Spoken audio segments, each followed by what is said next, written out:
un contrôle public sur toutes les associations qui utilisent de l'argent public, est-ce que la Cour des comptes devrait contrôler les partis politiques? Il y a une séparation des pouvoirs qui est quelque chose qui me semble très important. Mais si on veut que cette séparation des pouvoirs tienne, il faut que le pouvoir politique, le pouvoir exécutif, le pouvoir législatif soit irréprochable. Est-ce que nous sommes irréprochables? Non. Est-ce que c'est acceptable? Non. Ça doit changer. Comment est-ce que vous expliquez la raison cette de propositions très concrètes que je fais. Bruno Le Maire, comment vous expliquez cette dérive depuis quelques années? Comment est-ce que vous expliquez cette opacité qui s'est mise en place depuis quelques années? Je pense que le problème est beaucoup plus général. Il y a aussi une responsabilité personnelle. Le problème est beaucoup plus général. Moi, je ne mets pas les uns ou les autres en cause. Je ne suis pas là pour juger, pour pointer du doigt les uns ou les autres. Christian Jacob est président du groupe. Il a été élu par les parlementaires et j'estime qu'il fait un très bon travail comme président du groupe.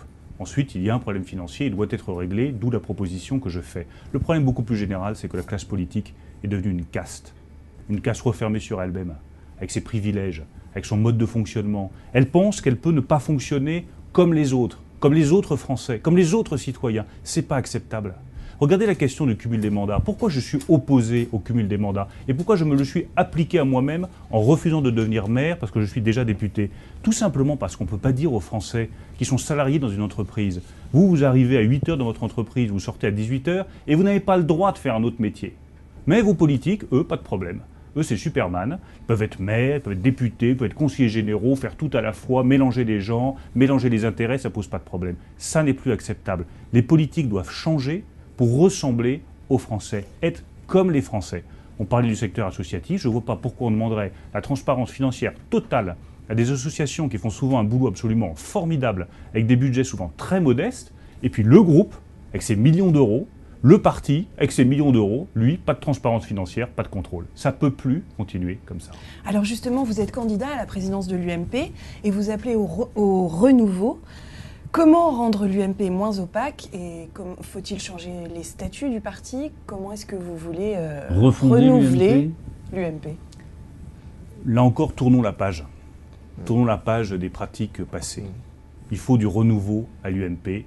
Et je pense que ce renouveau, il passe par une nouvelle génération. Vous êtes de ceux qui pensent que une nouvelle génération à qui on donne des responsabilités, à qui on permet de mettre en place. Nouvelle génération?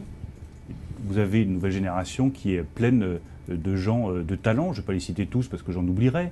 Mais je crois qu'il est temps de donner ces responsabilités à une nouvelle génération qui s'inspire de pratiques différentes. Comme Geoffroy Didier, par exemple? Comme c'est le cas partout ailleurs en Europe. C'est vrai en Allemagne, c'est vrai en Italie avec Matteo Renzi, c'est vrai en Grande-Bretagne avec des ministres, des gouvernements qui ont des pratiques différentes.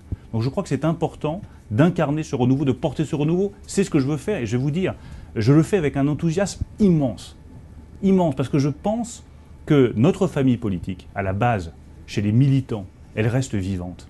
Quand vous regardez nos résultats aux élections municipales, la base, elle a été formidable. Les militants, ils ont été exceptionnels. Ils ont fait une victoire politique comme on n'en a pas eu depuis 30 ou 40 ans à droite.